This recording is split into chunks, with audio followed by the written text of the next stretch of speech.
रामकृष्ण हरी मंडळी, कसे आहात? मस्त ना? मस्त चाललं पाहिजे. चला तर आज मी रुद्र आणि रुद्रचे बाबा निघालो होतो मंदिरात दर्शनाला.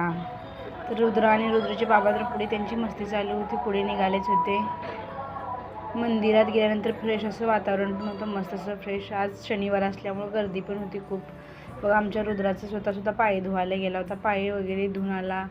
अगोदर महादेवाच्या पिंडीवरती पाणी वगैरे त्यानं आणि त्याच्या बाबाने म्हणून त्यांच्या दोघांचं चालूच होतं. मस्त त्या दोघांनी एन्जॉय करत होते. बघा आमचा रुद्रसुद्धा पाणी घालतोय मंदिरात, महादेवाच्या पिंडीवरती शंभू वगैरे करतो. आणि बाजूला ते का माणूस ना काका वगैरे म्हणतोय की त्याला कोणी पण त्याला काकाच वाटते, दादा काकाच आहे त्याचे असं वाटते त्याला. मग शंभू वगैरे करायचं, त्याला घंटी वाजवणं हा तर खूपच आवडीचा विषय. मस्त त्यानं घंटी वगैरे वाजवून एन्जॉय केलं आणि मंदिराच्या प्रदक्षिणा वगैरे घालत होता.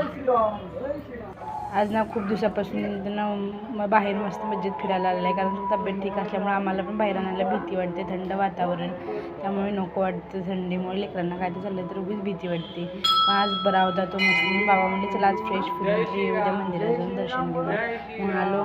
आणि रुद्र आमचा इथे बघा, इथे चॉकलेट दिल्यानंतर त्यांना जय श्रीराम जय श्रीराम सुद्धा म्हणून त्यांना शंभू वगैरे करतो, नमस्ते. आणि ह्यांच्या बाबाचं देवासमोर जाऊन स्वतः दोघं जाऊन शंभू करून येतात. आणि त्यांची मस्त मजा चालू होती. दर्शन वगैरे घेतलं आणि त्याला टिक्की पण लय आवडते लावायला, मग त्याला टिक्की लावलं, मी पण लावून घेतली, बाबा पण लावले. मग दोघं जाऊन लांब जाऊन बसले निवांत जरा थोड्या वेळ. मी त्यांना दोघांना प्रसाद आणून दिला आणि मी पण मस्त असा प्रसाद एन्जॉय केला तिथे बसून. निघालो घरी, मस्त असं घरी निघालो. रुद्रचे बाबा सगळेजणच. दर्शन वगैरे खूपच छान झालं. आता आम्ही घरी जातोय. बाय.